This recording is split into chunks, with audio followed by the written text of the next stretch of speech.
यदि आपके भी पास किसी भी बैंक का कोई भी खाता है तो आपको ये वीडियो जरूर देखना चाहिए, क्योंकि आरबीआई ने नया नियम है वो जारी किया गया है और ये नियम सभी बैंक खाता धारकों के लिए है और सभी बैंकों के लिए भी है। वो कौन सा नियम है वो आज की इस वीडियो में हम आपको पूरी जानकारी देने वाले। तो चलिए यहाँ पर देखिए वो कौन सा नियम है।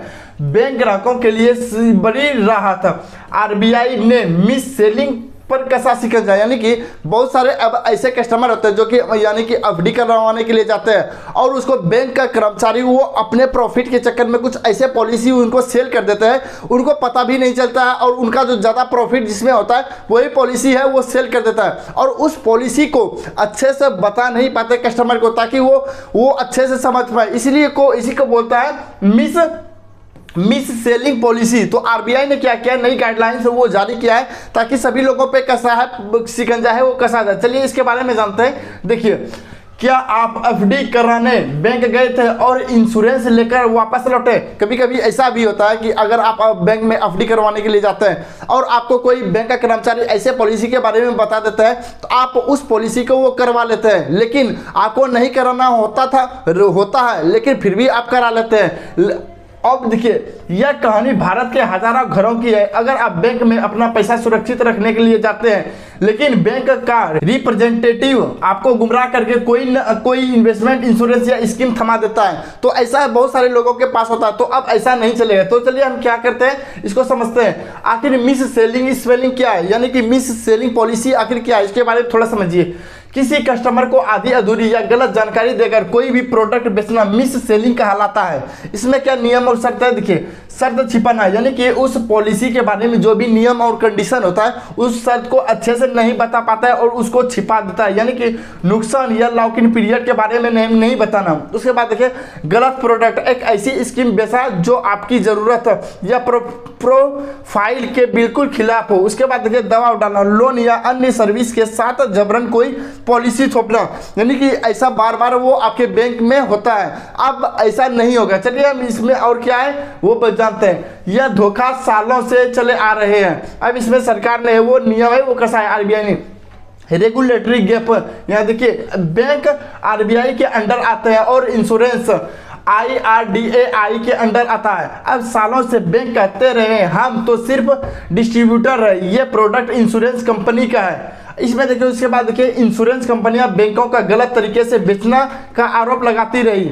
इस ब्लेम गेम में हमेशा नुकसान आम ग्राहक को हुआ। ये सारा था वो पूरा है पॉइंट है। इसके बाद हम चलते हैं आगे में क्या है, चलते हैं सरकार और आरबीआई का सख्त कदम, यानी कि केंद्र सरकार का और यहाँ पर आरबीआई का यहाँ पर नियम है वो जारी किया है। इसमें नियम में क्या है, बैंक का असली काम लोगों का पैसा जमा करना और लोन देना है, जबरन इंश्योरेंस बेचना नहीं। यानी कि यहाँ पर सरकार बोल रही है, सरकार और आरबीआई बोल रही है कि जो हमारा जो जितने भी ग्राहक है उस ग्राहक का पैसा बैंक का सुरक्षित रखना है, वो जमा करना है और क्या करना है, यहाँ पर देखिए, यहाँ पर जो पैसा जमा करना है और लोन देना है। यानी कि अगर कोई भी बिजनेस प्रकार का किसी भी प्रकार का लोन लेता है तो जब पैसा जमा करना और लोन लेना है, कोई भी जबरदस्ती इंश्योरेंस बेचना नहीं है।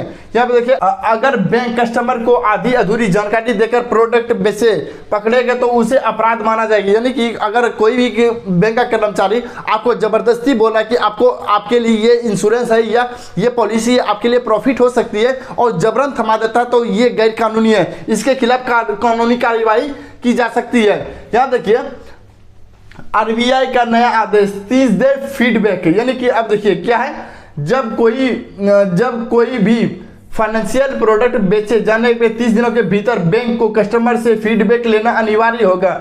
बैंक को यह सुनिश्चित करना होगा कि कस्टमर ने प्रोडक्ट सभी फीचर्स और रिस्क अच्छी तरह से समझ लिया। यानी कि अगर आप कोई भी पॉलिसी लेते हैं और अगर आप किसी को पॉलिसी अगर बेचते हैं, अगर आप एक ग्राहक है, अगर आप कोई पॉलिसी लेते हैं और आपको ये पॉलिसी है वो गलत तरीके से बेचा गया है और उससे आप खुश नहीं है तो आप 30 दिन के अंदर है वो आप उसको यहाँ पे बैंक को फीडबैक दे सकते हैं। और इस फीडबैक में अगर वो अच्छी नहीं है तो वो पॉलिसी ऑटोमेटिक है, वो 30 दिन के अंदर है वो कैंसिल हो जाएगा। अब देखिए इसका 30 दिन का लॉकेट पीरियड होता है, 30 दिन का अंदर फीडबैक अगर उसको अच्छा नहीं जाता कि हमको पॉलिसी नहीं लेना है, वो ऑटोमेटिक है वो पॉलिसी है वो कैंसिल हो जाएगा। आगे देखिए नियम क्या कहता है, 100% रिफंड रूल्स, यानी कि अगर आपको पॉलिसी नहीं लेना है तो आपका जो पैसा है वो 100% रिटर्न होगा, इसमें आपको कुछ भी कटेगा नहीं। देखिए अगर बैंक रिप्रेजेंटेटिव ने आपका झूठ बोलकर कोई प्रोडक्ट या यूपीआईएलपी बॉन्ड या इंश्योरेंस बेचा है तो अब बैंक आपसे कोई भी कैंसिलेशन चार्ज नहीं वसूल सकता, ग्राहक को अपना पूरा पैसा वापस पाने का अधिकार है। यानी कि अगर आपको कोई भी गलत तरीके का कुछ भी बेचता है, कोई पॉलिसी बेचता है या कोई एफडी बेचता है या कोई बॉन्ड्स बेचता है या कोई यूएलआईपी बेचता है, तो इसमें क्या होगा, अगर कस्टमर सेटिस्फेक्शन नहीं है और वो अपना यहाँ पर कैंसिल करवाना चाहते हैं तो ये जो बैंक है वो आपका 100% कैंसिल करेगा और इसमें कोई भी प्रकार का वो चार्ज है वो नहीं लेगा, वो 100% आपको पैसा रिफंड हो जाएगा। उसके बाद देखिए हमारा नियम 2 क्या कहता है, नियम 2, अब सिग्नेचर का बहाना नहीं चलेगा, यानी कि अब सिग्नेचर का बहाना नहीं चलेगा। ये नियम क्या है वो भी देखिए।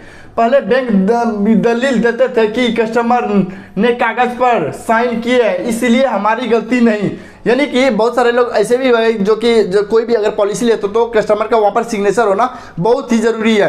तो अब यहाँ देखिए इसमें क्या बोल रहा है, पहले दलील देते थे कि कस्टमर ने कागज पर साइन किए हैं इसलिए हमारी गलती नहीं, यानी कि कस्टमर खुद पढ़ा है पॉलिसी उसके बाद साइन किया है, इसमें हमारी गलती नहीं। ये कौन बोल रहा है, बैंक का कर्मचारी है बोल रहा है। अब आरबीआई का नया नियम, अगर बेचा गया प्रोडक्ट कस्टमर की जरूरत और प्रोफाइल के हिसाब से यहाँ पर देखिए गलत है तो गलती सिर्फ बैंक की मानी जाएगी, यानी कि अगर आप कोई भी कस्टमर को अपना पॉलिसी है वो बेचते हैं और वो कस्टमर का प्रोफाइल के हिसाब से नहीं है, वो सरासर गलती है वो बैंक की मानी जाएगी। इसके बाद चलते हैं अगला नियम के ऊपर। देखिए तीसरा नियम क्या कहता है, डार्क पैटर्न्स पर पूर्ण प्रतिबंध। अब तीसरा नियम में इसको समझिए, आरबीआई फोर्स बंडलिंग पूरी तरह गैर कानूनी घोषित कर दिया है। इसका सीधा मतलब है कि अब कोई भी बैंक आपको लोन पास करवाने के लिए जबरदस्ती इंश्योरेंस खरीदने के लिए फोर्स नहीं कर सकता, यानी कि अगर आप यहाँ पर कोई भी अगर बैंक जबरदस्ती आपको यहाँ पर कोई भी मान लीजिए आपने लोन लेने के लिए गए और यहाँ पर जबरदस्ती आपको यहाँ पर कोई अगर पॉलिसी दे रहा है तो आपको यहाँ पर जबरदस्ती दे रहा है तो ये अब ये नहीं चलेगा नियम। उसके बाद हम आगे चलते हैं, इंश्योरेंस मिस सेलिंग सबसे खतरनाक क्यों है, यानी कि इंश्योरेंस जो है बहुत सारे ऐसे इंश्योरेंस है जैसे कि लाइफ इंश्योरेंस होता है, हेल्थ इंश्योरेंस होता है, बहुत तरह का इंश्योरेंस होता है, वो इतना खतरनाक क्यों है इसको समझिए। इंश्योरेंस कोई साधारण एफडी नहीं, फंसा हुआ पैसा इमरजेंसी में पैसे निकालने पर सरेंडर वैल्यू अक्सर 0 होती है, यानी कि देखिए मान लीजिए एक कोई एफडी कर लेते हैं, फॉर एग्जांपल बता रहे हैं, कोई एफडी कर लेते हैं तो उसमें ऐसे भी कुछ एफडी या कोई इंश्योरेंस होता है जिसमें कि अगर आप समय से पहले अपने पैसे को निकालते हैं तो आपको वहां पर पैसा है वो 0 हो जाएगा, यही यहाँ पर कहना है। देखिए फंसा हुआ पैसा इमरजेंसी में पैसे निकालने पर वैल्यू यहाँ पर अक्सर 0 हो जाती है, यानी कि अगर आपका कोई पैसा कोई इंश्योरेंस में लगा है और आपको अर्जेंट में इमरजेंसी में पैसा चाहिए तो वहां पर आप पैसा नहीं निकाल पाएंगे, अगर आप पैसा निकालते हैं तो वो पैसा आपको 0 है वो मिलेगा। और उसके बाद देखिए लंबी देनदारी, आपको सालों तक भारी प्रीमियम भरना पड़ सकता है जिसके बारे में आपको बताया नहीं गया था, यानी कि अगर आपको कोई ऐसा प्रीमियम वो सेल कर दिया जाता है जो कि आपको हमेशा मतलब कि सालों साल या महीनों महीनों आपको यहाँ पर प्रीमियम लिया जाता है और भारी भरकम प्रीमियम लिया जाता है और आपको यहाँ पर पॉलिसी बेचने से पहले आपको बताया ही नहीं गया था कि आपको इतना का प्रीमियम है वो देना पड़ेगा।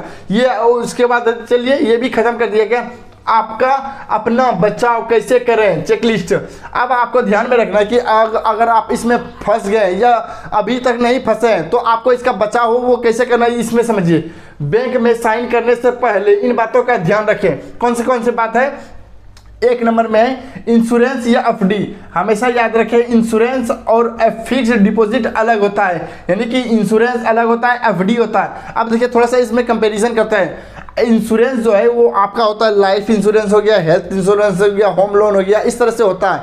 तो ये इंश्योरेंस होता है या घर का इंश्योरेंस हो गया, इस तरह से होता है। और एफडी जो है वो अलग होता है। एफडी में क्या होता है, आपका जो पैसा है वो फिक्स्ड वो हो जाता है, यानी कि 1 साल हो गया, 10 साल हो गया, किस तरह ये हो जाता है फिक्स्ड। ये दोनों अलग अलग है। उसके बाद देखिए लिखित जानकारी मांगे, सभी बेनिफिट्स और छापे हुए का चार्जेस लिखित मिले, यानी कि अगर कोई आपको ऐसा पॉलिसी बेचता है तो उससे क्या बोले कि आपको ये पॉलिसी है, हमको जो बेच रहे हैं वो आपको हाथ से लिख के दीजिए ज़्यादा संतुष्टि के लिए। उसके बाद देखिए 3 नंबर में लॉक इन पीरियड चेक करें, पूछे इमरजेंसी में पैसा निकालने पर क्या पेनल्टी लगेगी। अब देखिए बहुत सारे में ऐसे केस में ऐसे भी इंश्योरेंस या एफडी होते हैं, जैसे कि मान लीजिए आपने फिक्स्ड डिपॉजिट 5 साल का करवा लिया। अगर 5 साल का आपने फिक्स्ड डिपॉजिट करवा लिया तो उसमें अगर आप इमरजेंसी में, मान लीजिए आपको इमरजेंसी में पैसे चाहिए, अगर उनको निकालते हैं तो उसमें बहुत सारे केस में होता है कि आपको पेनल्टी है वो देनी पड़ती है। तो आपको ये भी आपको चेक कर लेना है लॉक इन पीरियड है या नहीं। और बहुत सारे केस में आप पैसे निकाल ही नहीं सकते हैं। उसके बाद चलते हैं यहाँ पर 4 नंबर में क्या है, जल्दबाजी ना करें। अगर कोई बैंक कर्मचारी आप पर तुरंत साइन करने का दबाव डाल रहा है तो रुके और डॉक्यूमेंट पढ़े। यानी कि अगर कोई ज़बरदस्ती बोला कि आप यहाँ पर साइन कीजिए, आपको ये पॉलिसी दिया जा रहा है, तो आपको उसको सबसे पहले पूछे कि ये आखिर क्या है।